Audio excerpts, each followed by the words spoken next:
Hey all, Board Game Rants here. We'll find everything solo, tabletop gaming, and more. Dungeon Degenerates, Hand of Doom. We're going to take a peek, see inside, and talk about it. Here we go.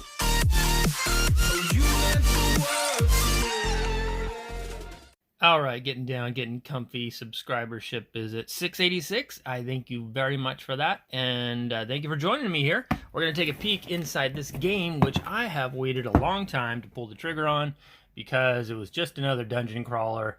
Oh my gosh, I mean, how many dungeon crawlers do I already have?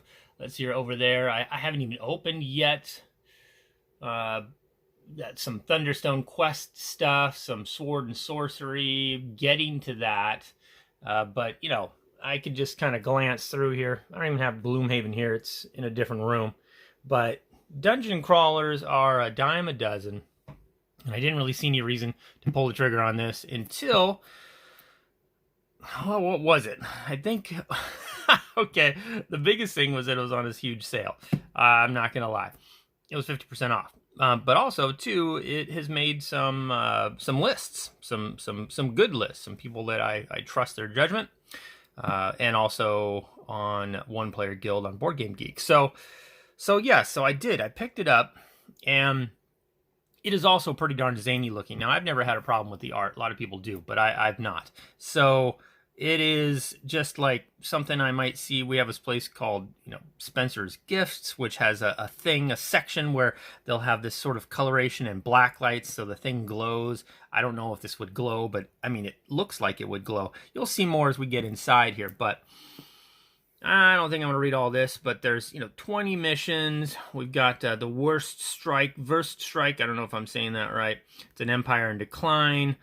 We are kind of not good people that are going to be, we're not necessarily heroes exactly, I guess. I think from what I've seen, the playthroughs, we break out of a prison more or less to get started. And, but it is a cooperative game, fantasy adventure board game, 1 to 4 players. And there's a lot of stuff in this box we're about to find out. Align yourself with one of the many factions vying over the Borderlands. Oh, and the fact it's called Borderlands was one of my favorite video games of all time. That always helps. Hand of Doom. Okay, pick up a sword, join the adventure. Let's pop this thing open here. Another thing I noticed while I was unwrapping here, medium difficulty. I don't know if I've ever seen a game just put that on there. Age, for sure. You know, number of players, how many hours. Not suitable for squares. Not seen that one either. Good stuff. All right. Flipping this over. Let's see if I can get my little grubby paws underneath. Okay. Alrighty. There we go. There she blows. And, okay, let's get a little look-see. Yeah. I mean, immediately. Oh, starts off with the main board. A little unusual as well. See what we got. Them colors. Man.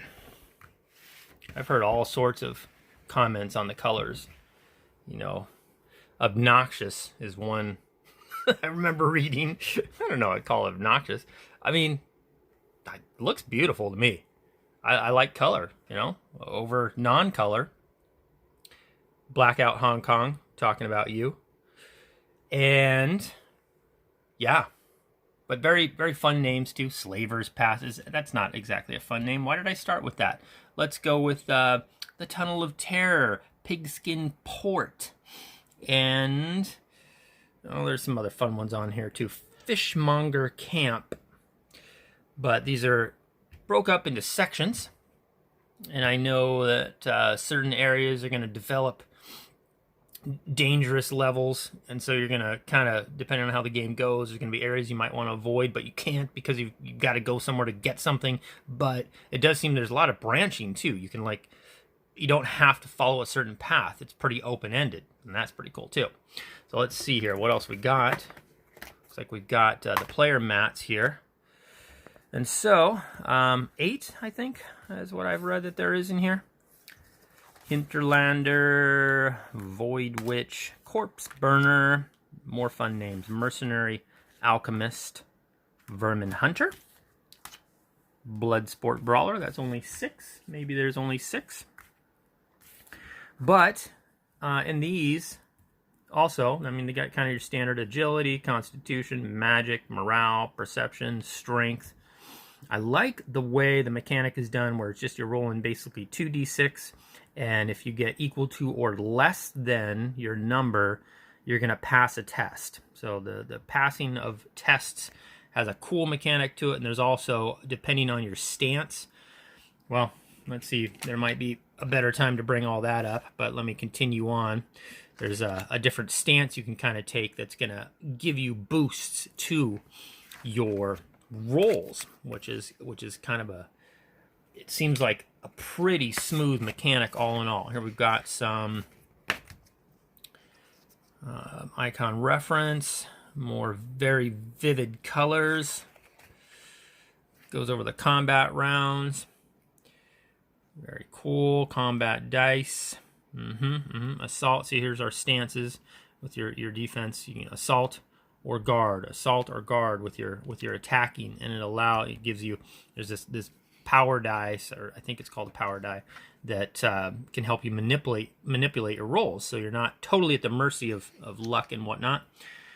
Dungeon Degenerates, more reference stuff, advancing on there's a Doom track on here. That's, you know, fairly generic, but there's different counters you might have out on the board as your story develops. More zany art. Cool. Okay. Moving on. All right. So this is the missions.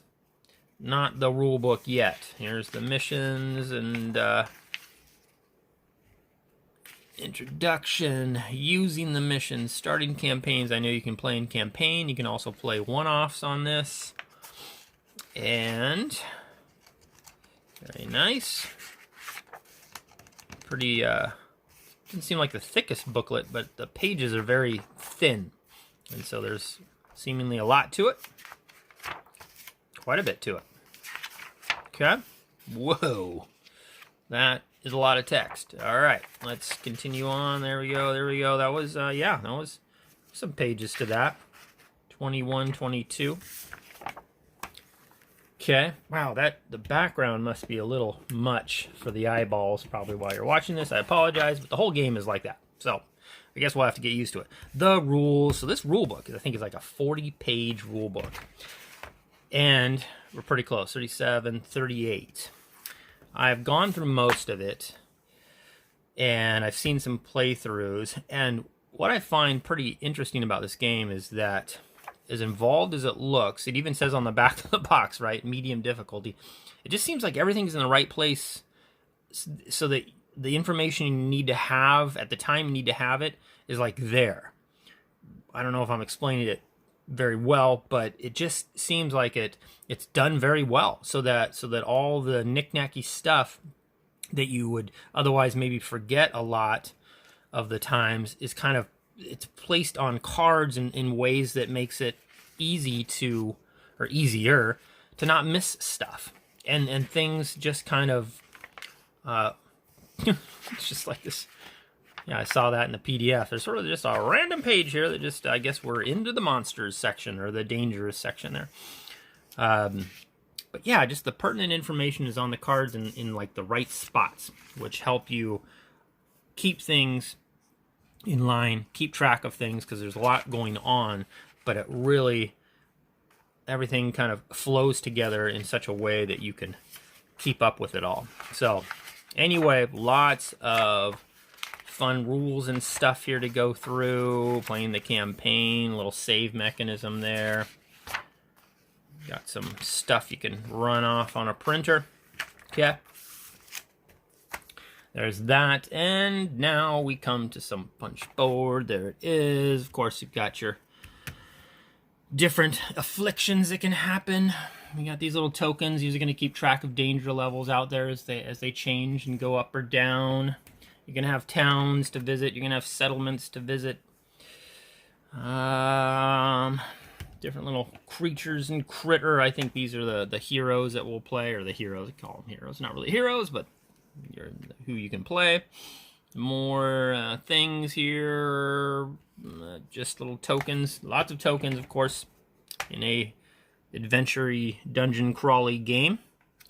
And okay, we are through that. Four, very thick too. They're not, you know, the rule books are pretty thin pages. These are not thin chits right there. All right, what do we got here? Yes, indeed. So lots of bags and some dice. Oh, these are cute little guys. Cute little dice. Ooh, and I got also some extra dice. Where did I put them at? I've got to go find those. I picked some up, because it seemed like it would be a good thing to do, to have a little extra dice. And it has a bag. Anyway, maybe I'll go find that here in a sec. Okay, what else we got? We got some cards here. Oh, interesting. They're not in your typical, you know, full wrap. They've just got this invisible. You can't really see it. They got the little band that's holding them together. And 1, 2, lots of cards. Much of the cards. Oop, this guy's kind of sticking out yet. There, okay. And then the little cards. A couple little areas for little cards. There we go. Then we got the inserts. Nothing under there. Okay. All right. Let's dig into these here for a sec. All right, I got the little bands off of these cards, but here's what I was looking to find. So I ordered this separate, this bag and these, and then there's a bunch of extra dice here. And I got this separate. So keep that in mind. Bag and this extra dice do not come with the base game. But I saw that really all that came with the base game is just a small set of dice, which is fine if you're playing solo, which is probably, I mean, quite frankly, it's probably how I'm going to play this game mostly. But if it ended up being one of those kind of games where I really wanted to play with other people, then I just wanted some extra dice to do that. So anyway, plus it's a cool looking bag, and it's nice having bags to draw stuff. Some games come with too small of bags, and this has a nice size to it. So anyway, but that is separate. There's a bunch of stuff for this game that you can order right from their site. Lots of expansion material, lots of stuff in general, which it's very cool to see someone pour their heart into a project the way this looks like it has been done. So, okay, anyway, let's take a look here. We've got the smaller cards. Necromantic Acolyte. Very cool, lots of fun little flavor stuff. A deep rumble echoes across the south as the stinking blood rushes into Doom Lake, and the murky lake waters rise to smash through Ghost Gate and flood the catacombs. Okay, I'm being an idiot. Anyway, it's got very cool little story stuff there. I'm very interested in reading. And, you know, you're going to have your item cards. You're going to have your danger cards. So these are the cards you're going to draw. It's going to tell you where to, you know, move up your danger level, I think, in the field is what that means. Or is it in the crossroads? I'm not too sure. And then depending on, you know, if you're outside or inside, the threat level could affect you or not. And then if it does, then you got to look down here. You're going to have to draw an encounter. And then depending on how many players there are, you're going to have to either draw 2, 3, 4, or 5 bad guys. Kind of along that vein of things. The Hell Pit. Don't recommend hanging out there for very long. Let's go over the alchemy skill. We got skills here probably. A lot of skills. Yep. Lots of cool skills to learn. And then paranoia. It's a little madness. Probably don't want to learn that. And skills that can be flipped over. Am I doing it right? That's your alchemy. So this is the basic skill. And then you can spend 8 XP to bamos, make it a super alchemy mastery. And there's little requirements there. You got to be a scholar. So there's kind of all that you know, RPG stuff in this game as well. Moving on, I think we've got some bad guys. And these bad guys that have got how much XP you're going to get, how much gold you're going to get, you know, who they attack, the person with the highest morale, how hard they attack for, some of their abilities, summon abilities, what their health is, what their armor is, you know, their classes, human, fishoid, heretic, it's all kind of just right there. And very fun art. And lots of bad guys. Lots and lots and lots. Ooh, there's a big bad guy. Queen of the Rats. Okay. Sign of dumb. Lucky find. All right, then we got some encounters here that are going to mix stuff up. Foul weather, swamp hag. Oh my gosh, got to get out your reading glasses for that one. Very cool. Very involved. Ooh, we got some fun totem sticks. Got your, weapons and armor and stuff that you can find. Iron shot. Nice. A finger. When doesn't a saint's finger come in handy? I mean, come on. Scratch pipe. Mirror shield. Oh, mega rat. Oh, we'd probably go with that. Queen of rats. Kind of an interesting looking rat there. Whatever. Fishoid thug. Look at this. Look at this art. This is just fun. I find it extremely fun. I do not find it obnoxious at all. I think it kicks ass. I like it. Good. Well, I think that's about it. I'm really looking forward to digging into this. Another thing too about the map that it just seems like it is a lot clearer, like in live, like when I can see it. I've seen it video after video after video, and I've always gone like, what a mess. How can you know if you're in one area versus another? How do you know what is a road versus a path versus an area versus, but it doesn't look that difficult to grasp. There's just a lot of cool, fun, artsy stuff here that I can tell you can kind of just ignore and move right through and learn pretty quickly, it looks like. So I'm pretty excited very excited to dig into this. That was Dungeon Degenerates, Hand of Doom. And until next time, I appreciate you watching on Board Game Rants. I'm out.